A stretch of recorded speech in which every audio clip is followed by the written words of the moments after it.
Hi అండి, నమస్తే. అందరూ ఎలా ఉన్నారు? ఇది టమాటా పచ్చళ్ళ సీజన్ కాబట్టి టమాటా పచ్చడి మీకు ఎలా పెట్టాలో తెలియజేయాలని ఈరోజు వీడియో చేస్తున్నానండి.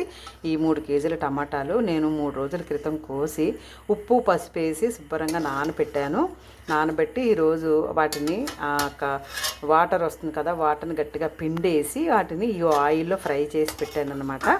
ఇప్పుడు దీన్ని ఏ విధంగా చేసుకోవాలి, ఇందులో కావాల్సిన పదార్థాలు ఏంటో మీకు నేను చెప్తాను.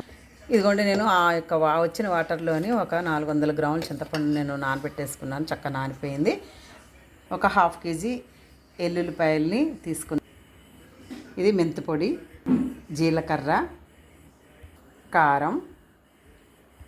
ఈ టమాటాల్లో నేను ఆల్రెడీ ఉప్పేసి ఊరబెట్టాను కాబట్టి సరిపోతే తర్వాత వేసుకోండి.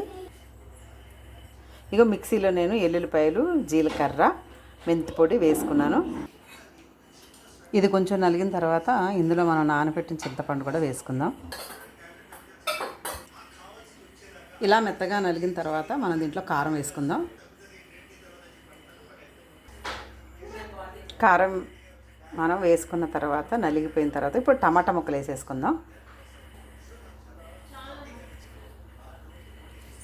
ఇప్పుడు ఉప్పు చూసిన తర్వాత సరిపోలేదు, కొంచెం నేను ఉప్పు వేసుకున్నాను. ఇగో చూసారా, పచ్చడి అంతా చక్కగా నలిగిపోయింది.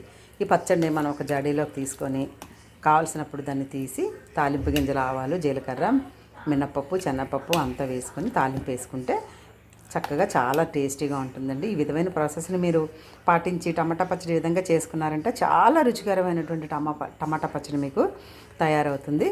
ఇది చేసుకున్న తర్వాత ఎలా ఉందో చూసి మీరు తప్పకుండా కామెంట్ చేయండి, షేర్ చేయండి.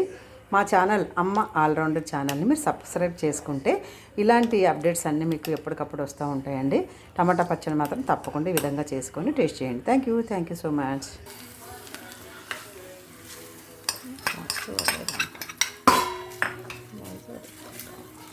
ఇదిగోండి చూసారా, లాస్ట్లో మనం ఇలా కొంచెం తీసుకొని చక్కగా తాలింపు వేసేసుకొని హాయిగా దీన్ని ఒక సీసాలోకి పెట్టేసుకొని శుభ్రంగా తినాలి. చూసారా, చక్కని కమ్మని నిల్వ టమాటా పచ్చడి ఈ విధంగా చేసుకోండి. మీరు తప్పకుండా చేసుకున్న తర్వాత ఎలా ఉందో కామెంట్ పెట్టండి. Thank you so much.